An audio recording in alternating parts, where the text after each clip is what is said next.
Good morning. Welcome to the YouTube channel Math and Tech.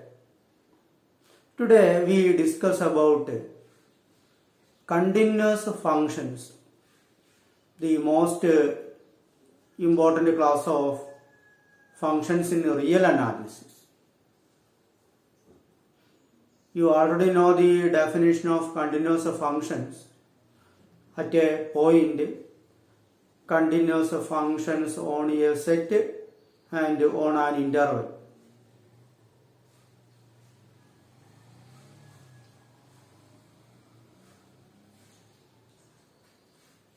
We discussed the important theorem, boundedness theorem. Continuous function on a closed and bounded interval is bounded. Continuous function on a closed and bounded interval is bounded. Before that, we discuss some of the results used in the theorem. Note the definition of continuity at a point. Let A be a subset of R, real number R. F is a function from A to R, domain A and range R, real valued function. F is continuous at C element A if for every epsilon greater than 0 we can find a delta greater than 0 so that modulus of f of x minus f of c less than epsilon whenever modulus of x minus c less than delta. That is, when x tends to c, f of x tends to f of c. The function f is continuous on A, on the set A means it is continuous at every point of A. And we studied the results in sequences of real numbers. Every converged sequence is bounded. And Bolzano-Weierstrass theorem. A bounded sequence has a convergent subsequence. And the definition of closed set. A set is closed if it contains all of its limit points. And sequential criteria for continuity. The function f from A to R is continuous at C element A if for every sequence xn in A converges to C, then the sequence f of xn converges to f of c. And definition of bounded function. The function f from A to R is bounded if we can find a real number m greater than 0 such that modulus of f of x less than m for all x element A. That is, for all x in the domain A, modulus of f of x less than m. The function f from A to R is not bounded on A if for every real number m we can find x element A so that modulus of f of x greater than m. For every real number m, let m be any real number, we can find x element A in the domain A so that mod f of x greater than m. All these results are used to prove the boundedness theorem. So note the statement of boundedness theorem. Let I be a closed and bounded interval. Suppose I equal to closed interval AB. So closed and bounded interval. And f is a continuous function on I. I be a closed and bounded interval. Let I is closed and bounded. I is closed and bounded means closed interval and bounded interval. Closed interval means closed set.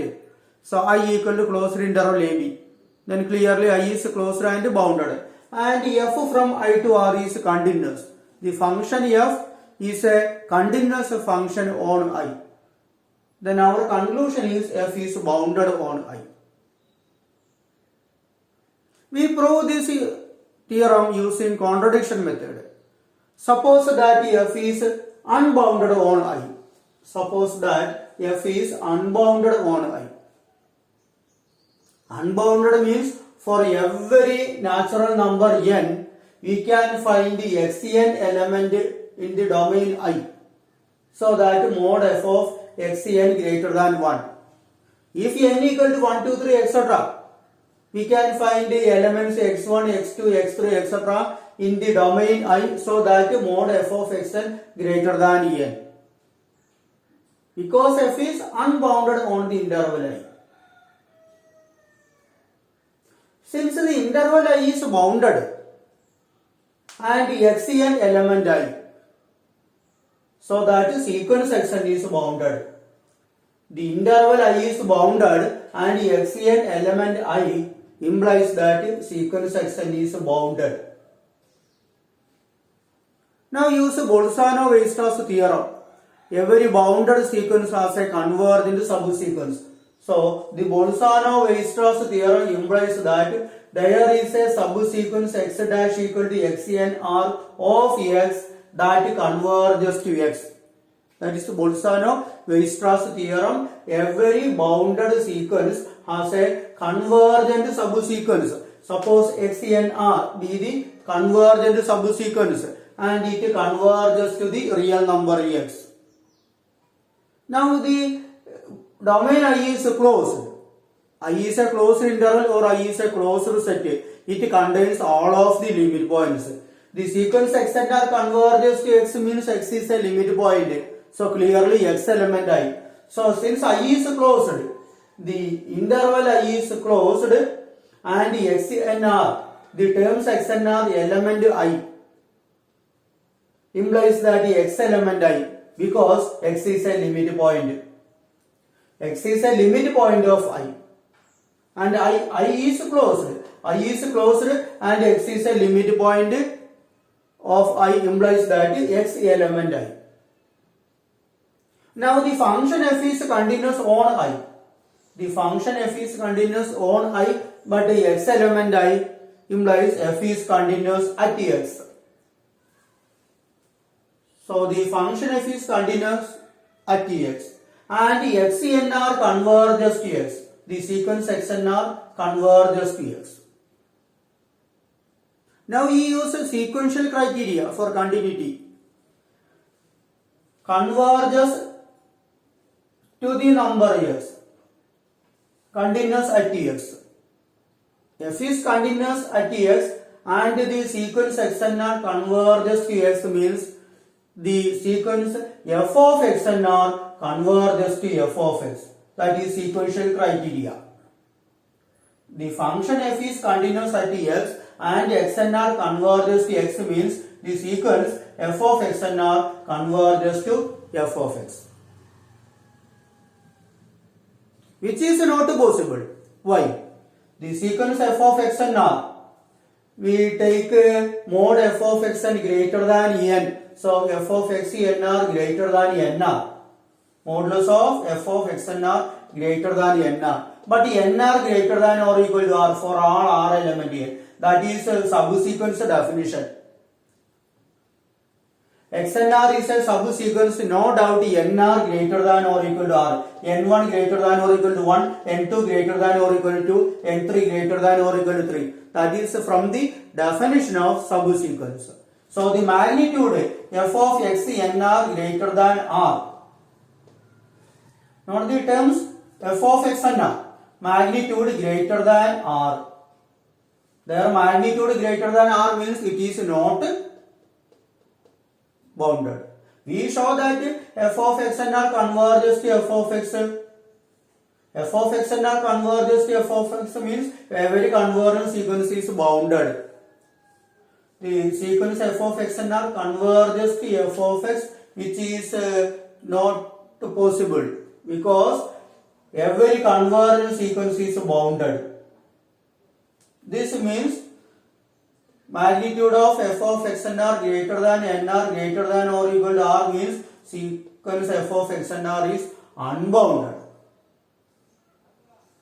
But we get sequence f of x and r converges to f of x implies sequence f of x and r is bounded, which is not possible. The sequence f of x and r converges to f of x implies the sequence f of x and r is bounded. It is bounded, which is not possible because we have modulus of f of x nr greater than nr and nr greater than or equal to r for all r element n.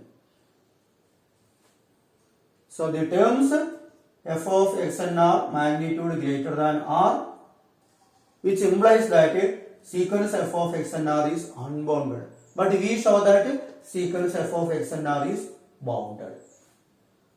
Therefore, the assumption that f is unbounded on I implies a contradiction. Suppose that f is unbounded on I. We assume that f is unbounded on I, then we get a contradiction. Hence, f is bounded on I. So, what are the conditions? I is a closed and bounded interval, and f is continuous on I. Then the function f is bounded on I. So, note these steps. Suppose that f is unbounded on I, then for any n element n, we can find the xn element I such that modulus of f of xn greater than n. Since I is bounded, the sequence xn is bounded because xn element I. So sequence xn is bounded. The Bolzano-Weierstrass theorem implies that bounded sequence has a convergent subsequence. So let x dash equal to xn r is a subsequence of x that converges to x. Now, since the interval I is closed and xn r belongs to I, and xn r converges to x, that is x is a limit point. Now x is a limit point and the interval I is closed implies that x element I. That is a closed set definition. A set is closed if it contains all of its limit points. Here xn r, the subsequence converges to x, so that x is a limit point and the interval I is closed and the xn r belongs to I implies that x element I. Now the function f is continuous on I, so that f is continuous at x element I. So the function f is continuous at x. The function f is continuous at x and xn r converges to x. Then by sequential criteria for continuity, the sequence f of xn r converges to f of x. But every convergent sequence is bounded, so that the sequence f of xn r is bounded, which is not possible because modulus of f of xn r greater than nr greater than or equal to r for all r element n. Note we choose magnitude of f of xn greater than n. So magnitude of f of xn r greater than nr. But nr greater than or equal to r is the definition of subsequence. n1 greater than or equal to 1, n2 greater than or equal to etc. That is from definition of subsequence.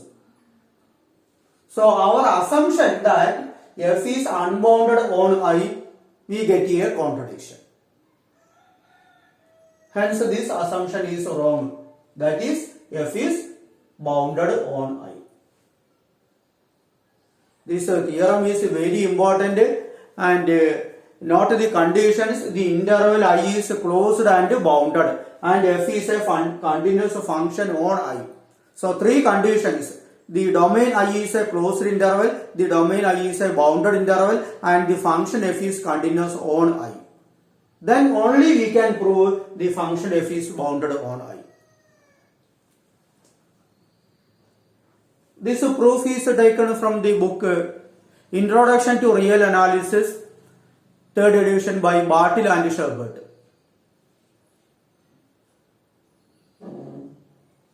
So if the interval I is not closed, the conclusion fails. If the interval I is not bounded, again the conclusion fails. And if the function f is not continuous on I, again the function fails.